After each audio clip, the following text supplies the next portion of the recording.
Duela ka tsebe tse pedi nka o jumpisa noka kore ka jone ke nyako lemosa batho o ba o botsa batho the important go ba botlhokwa ba go re ga o godile sepela nageng ya tswalo o ye somewhere o nyaka di-greener pastures. It's very important, go a tlhokega.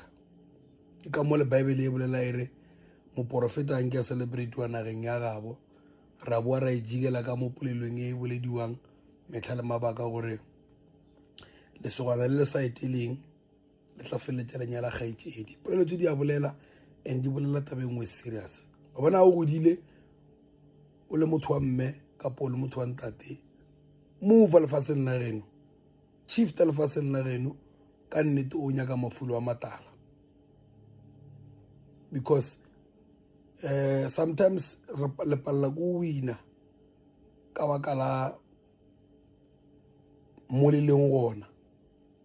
Remember gore o goletše mo, o tswetše mo, o phetše mo nako e ntši. Whatever you are doing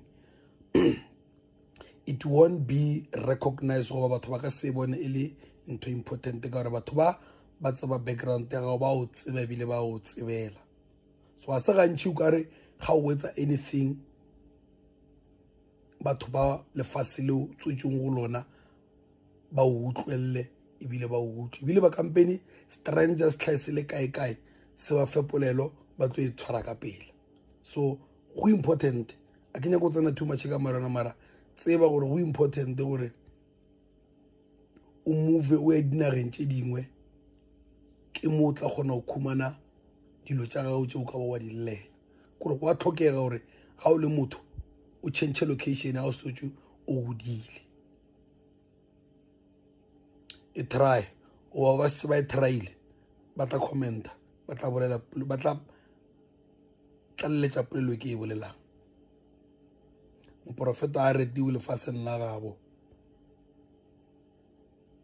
monna o se etele kapa lesogana la o se etele le tla feleletša le nyetše kgaetšedi. Di a tlhalosa dipolelo tše pedi tše. Amen. Ka he a boletše gore re ka tlalletša gore re commenta e re ke comment ebile ke tlalletše. No, ntho ya bolela monno ke nnete. Let me switch the language because I know there are those who want me to use English. No, what he's saying is true. He is talking about going out there for greener pastures, traveling, meeting new people. Because sometimes what you are going for might not even be in the area that you grew up in. Opportunities might be out there. So if you're stuck at one place, you are robbing yourself opportunities to become what you want to become. And let me just take it a bit deeper so that those who understand Sepedi will actually understand why this is important. I always speak about the wisdom of the elders. When they say those things, they meant those things. And I like the fact that my brother went deep into biblical space where he can even reference the Bible to show us that what our ancestors taught us is the way. If you don't travel, if you don't go out there, if you don't seek for greener pastures, you are going to be stuck at one place and you will be asking yourself questions: what happened to you and what did people do to you? You need to understand that as much as we grew up in the rural areas, we still have that mentality that many are still carrying till this day, and they're suffering from it.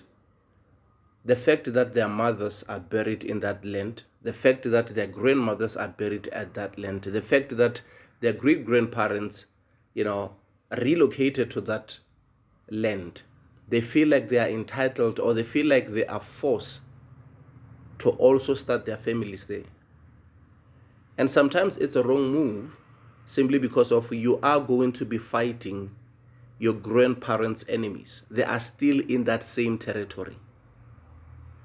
Whatever beef, whatever curses, whatever things that they did on that land, you are going to inherit. I often go home and visit. And one thing that I was failing to understand all these years was when I see people that I went to school with looking different. I mean, the guy who is in his 30s, he looks like he's in his late 50s. Simply because of they gave up. They tried. They went to places like Venetia Mine looking for a job, but they couldn't find employment. They're just stuck in the same cycle. Simply because of they still believe that they grew up in that place, they went to school at that place, and they should start families at that place. And others, you end up seeing them even trying to get married to other people who are still in the same space. The oh my God, it is so deep. So some of these videos, I just feel like I can just do them with my mother tongue so that I can be very, very specific with certain stuff that I want to say. Obviously, the algorithm, I don't want algorithm to pick up certain words and end up, flagging my videos. That's why I'm very careful with words. I started traveling from the early age, and I thank my mother for that, because when I was just doing my grade 4, that's when they decided to move us from the rural area to Gauteng. So we met a lot of people, we got exposed to a lot of stuff, and I thank her for that, simply because of I can easily move. Rosebank is a place whereby I saw it when I was still in school, when I was doing, I think, grade 5.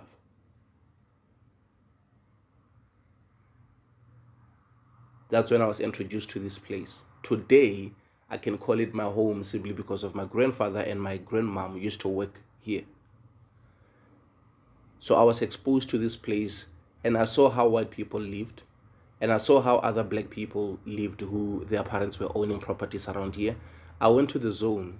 Back in the days, there was YFM. Then I got exposed to radio, and I've seen some greater places, because Rosebank has always been one of those respected places till this day.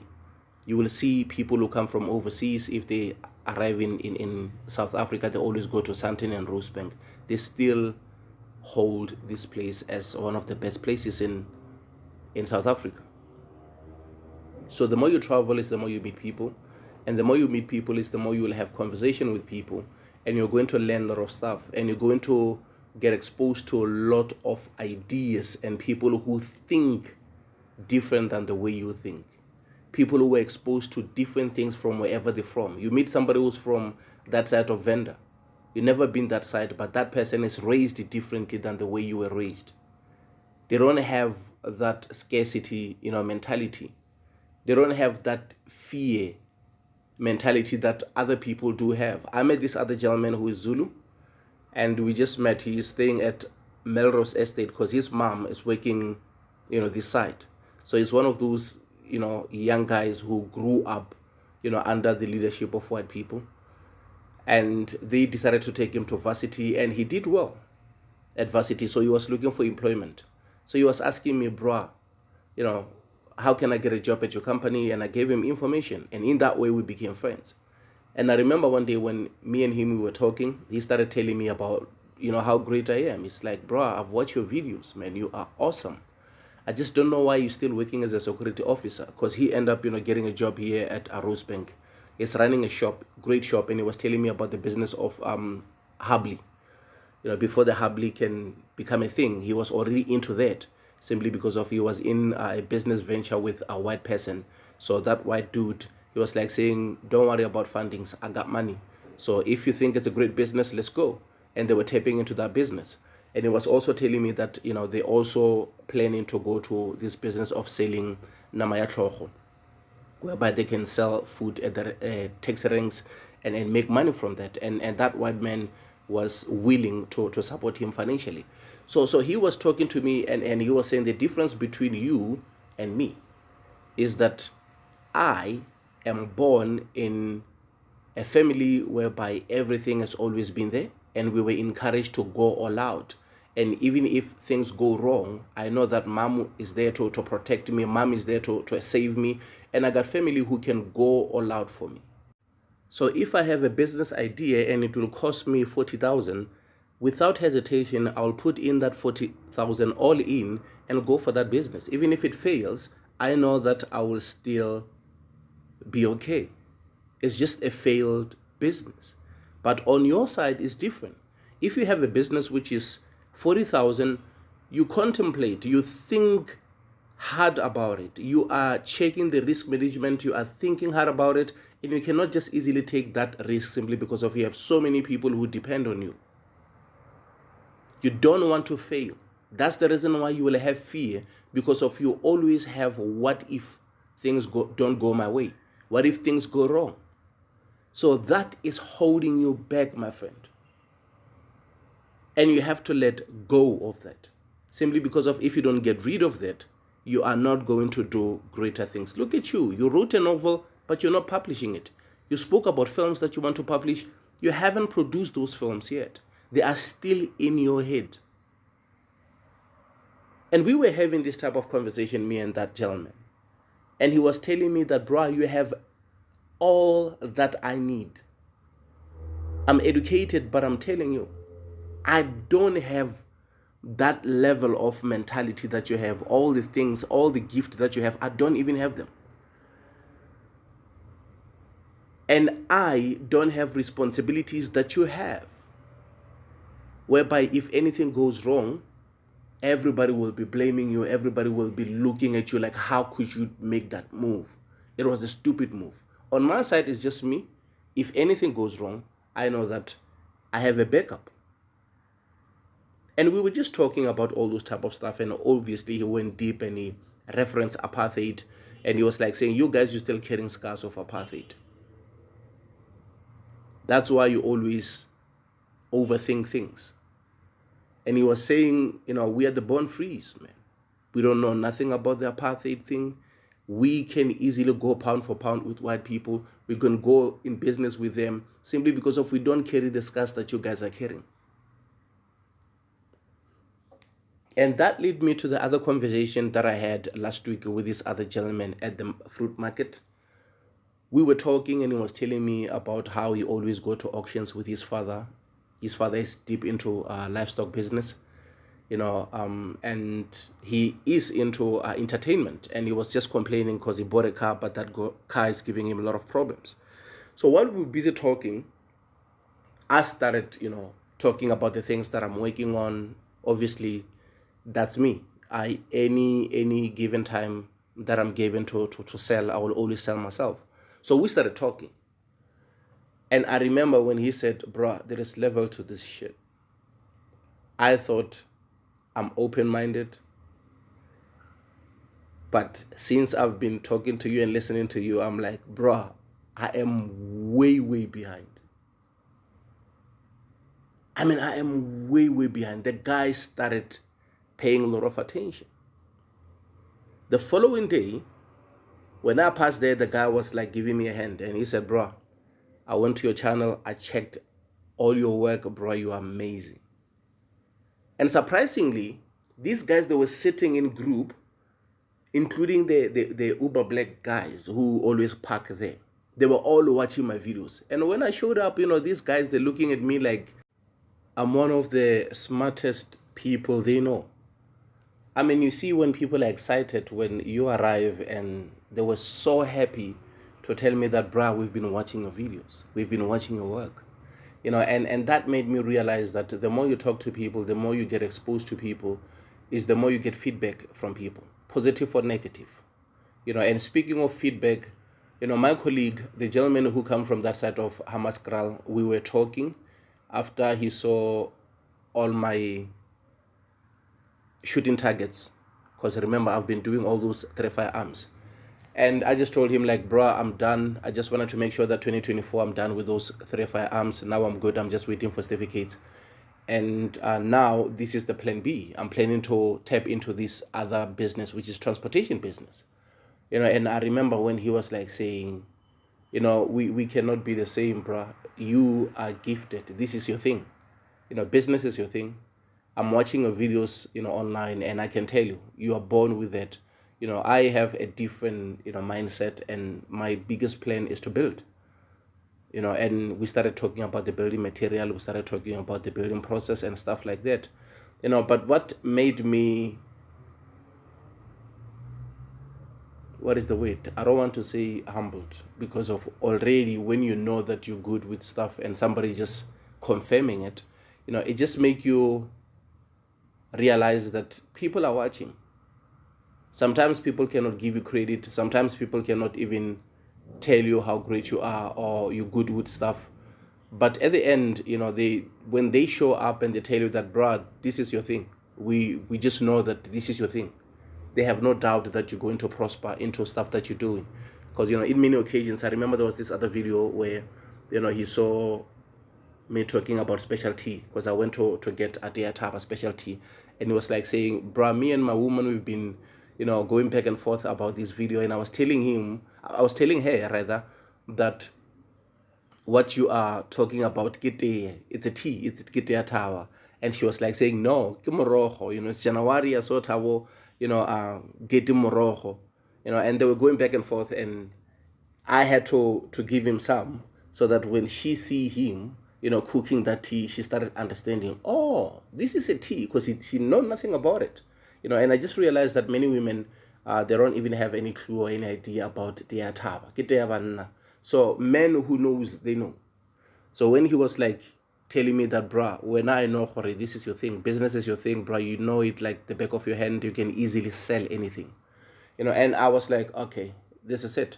So going back to the rural area, there are so many people that I grew up with, even now when I show up, man, if you don't give that guy £2 to buy cigarettes, that person will be extremely angry.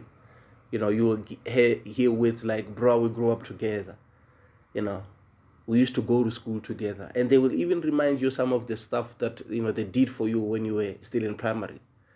And I'm like, yeah, that's life, bro. I remember when you were in primary, this and that happened to you. I defended you, man. I helped you with 1, 2, 3. You remember when you had these school shoes and they were too tight, I had to use this and that so that at least you can wear the. I'm like, hey, I remember that. So when you meet those people and they're reminding you the good things they did for you, that means they're constantly thinking about all those good things that they've done for people, and that really shows that they want to do good. Unfortunately, they are trapped in this cycle. They are paying for their parents' sins, and they are not even aware that things which are holding them back is the land and the beef and the fights that their parents had many years ago, maybe before they were even born. So the land is cursed. They cannot prosper if they are always onto the, always staying in the same land and making sure that they're planting on the same land. That's one thing that many people don't understand. We can even go back to, the Bible. We look at the Cain and Abel story. When that land has blood, when that land is cursed, there is absolutely nothing fruitful you are going to get from that land. So many people are in spaces whereby they cannot even realize that the land is cursed. They are not the problem. The problem is the land that they are trying to plant on. So few will understand this, and that's the reason why you see thousands and thousands of people migrating from provinces to provinces so that they can look for greener pastures. I'm saying this because I've seen many people from my village migrating from Limpopo to Gauteng looking for employment, and when they arrive at Gauteng, they find the situation extremely difficult, and many of them cannot weather the storm. They end up going home simply because of there is comfort at home. The grandmother is there. She will buy food for them. The mothers are there, the parents are there, they are providing for them. So they get comfortable in those situations, not knowing that the day their parents are gone, the day their parents can no longer provide those things that they're providing, they are going to be in serious trouble. And many are just walking around the village and they're absolutely doomed. I've seen this other gentleman who used to be a great preacher. He was older than us, and he was my friend's older brother. When I'm saying this, I'm thinking about the one that I call my friend. I'm going to speak about him, right? Let me talk about the brother a bit. So the brother was a devoted apostolic church leader, preaching funeral services. We knew that it was him who was going to, run that service. Well known, he was preaching so well, and his work was exceptional, man. It was great.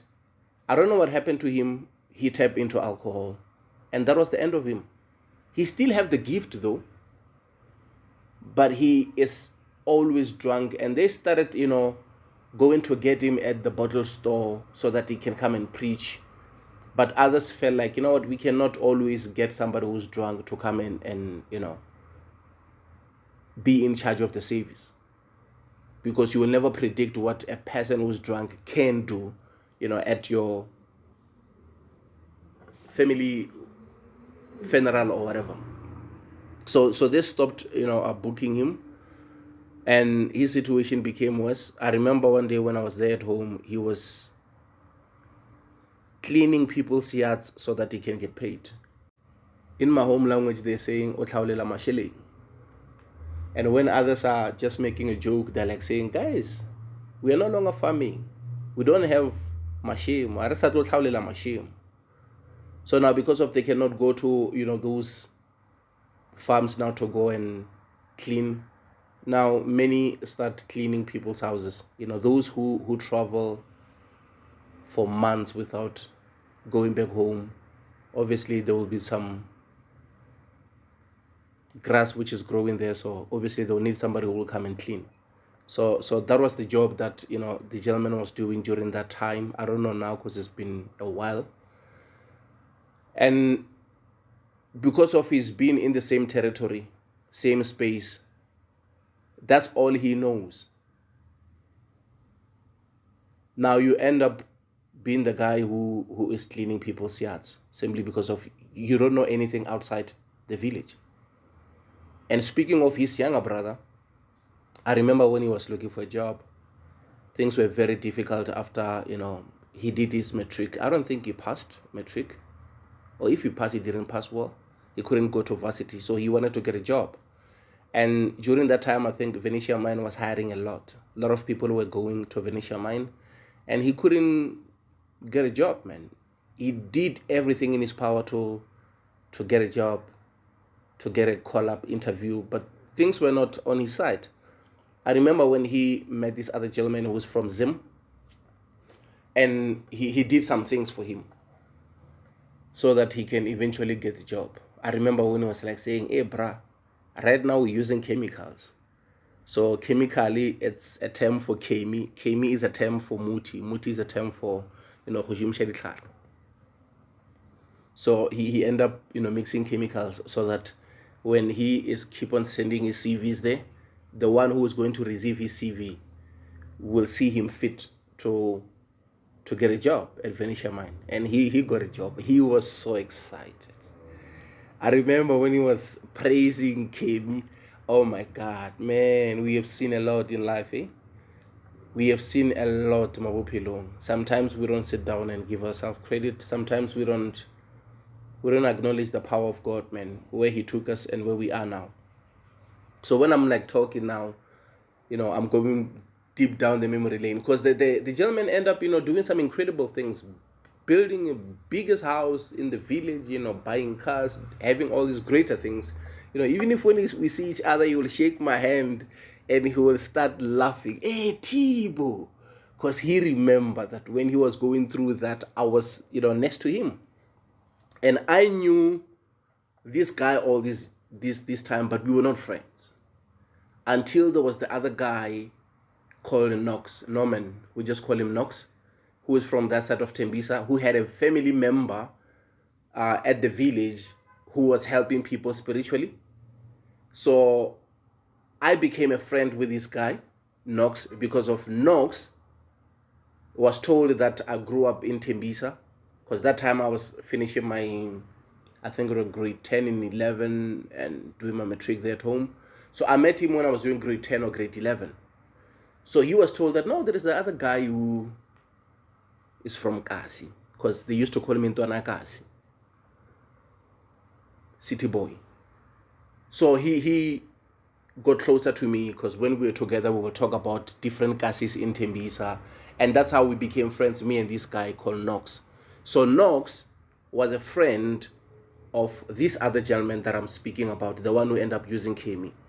So that's how the three of us became friends. So when Knox went back to Tembisa, I remained a friend to this other gentleman because of Knox introduced me to the guy, although I knew him, for years, because we're from the same village, but we never been that close. That's how I knew him, and that's how he could easily share some stuff with me, simply because of he could share everything with Knox, because of Knox was a family member of a gentleman who was helping everybody in the village, spiritually. So that's how we all got together. So yeah, man, he was one of those guys who made it from the village because of he had to go and outsource, and he became the guy. I think years later, man, he ended up losing the job. I think one day he was sitting down with me and he was laughing, and he said, Tibo, I went there to get a huge loan, before we can get retrenched at Venetia mine. So I'm not working, so they can't take anything from me. I don't have assets that they can take, and at home, even if when you're having a house in those rural areas, they normally don't even target those houses a lot, like the way they're targeting the city houses. And obviously, he got away with that huge amount of loan that he got from the bank. So there are so many people even now who are still there at home, whereby, when you arrive, man, they feel like you owe them. So in many occasions, I used to have coins. I'll have multiple 2 rands and multiple 1 rands, so that even if I don't give that person money to buy beer, but I can say, bro, here's 2 rand, here's 1 rand, you can buy your cigarette. And they become excited, and they start sharing stuff, man. They start telling you about things, bro. Oh, Timo, when you are my guy, remember? You remember? You're like, yeah, I remember. They start reminding you, about a lot of stuff. But that's how life is, man. And I just saw this video from this gentleman, and I understand exactly what he's saying. Sometimes the land that your forefathers chose might not be your chosen land. So you can just go there time after time to visit and make sure that things are